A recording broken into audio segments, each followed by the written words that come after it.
বিদ্যাবাড়ি ৩ বছর পূর্তি। আজ ২৮ ডিসেম্বর গাজীপুর শাহীন ক্যাডেট স্কুলে বিদ্যাবাড়ি ৩ বছর পূর্তি অনুষ্ঠান অনুষ্ঠিত হয়েছে। প্রধান অতিথি মোহাম্মদ আলামিন রহমান, সভাপতি মাধবদী স্বেচ্ছাসেবী সংগঠন ফোরাম, উদ্বোধক মোস্তফা আজিজুল করিম, পরিচালক বাংলাদেশ শ্রম অধিদপ্তর, প্রধান আলোচক Alhaj Abdul Kaium Molla, senior vice president, Narsingdi chamber of commerce and industry. সভাপতিত্ব করেন প্রভাষক বেলাল আহমেদ, প্রতিষ্ঠাতা বিদ্যাবাড়ি। আজকের অনুষ্ঠানের সভাপতি জনাব বেলাল এবং যারা আছেন আপনারা সবাইকে আমার শুভেচ্ছা। আরও আমাদের এলাকার গর্ব ডাক্তার সাহেব আছেন, সমীর ভিয়া সাহেবের ছেলে আব্রাহাম, যারা আসলে মানুষের উপকার করতে পারবে, যারা উকিল সাহেব মানুষের উপকার করতে পারবে, সাংবাদিকরা সাংবাদিকদের মানুষের উপকার করতে পারবে। আমরাই ব্যবসায়ী মানুষ, আমরা আসলে মানুষের তেমন উপকার করতে পারি না, তারপরও চেষ্টা করি এই সমাজে সবাইকে নিয়ে একটু ভালো করতে।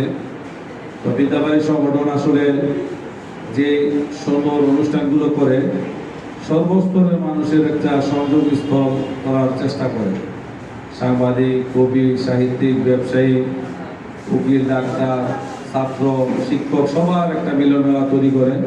সেই জন্য এই সংগঠনকে অন্তঃস্থল থেকে ধন্যবাদ জানাই এবং এই সংগঠন যেন আরো ভালো করতে পারে। এরা ভালো করছো, এদের চিন্তা ভাবনা অনেক ভালো এবং তারা পরিশ্রম করে এই লাইনে এবং মাধবদীতে একটা শিক্ষামূলক তারা একটা সংগঠন তৈরি করছে।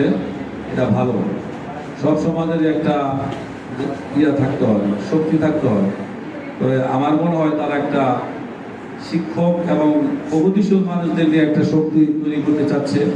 আল্লাহ যেন তাদের এই শক্তি পূরণ করে দেয় এবং এই সংগঠন যেন আরো সদস্য যারা আছেন, যারা অতিথি আছেন, সবাই যেন আরো ভালো করতে পারে, সকলের সুস্বাস্থ্য যেন ভালো থাকে।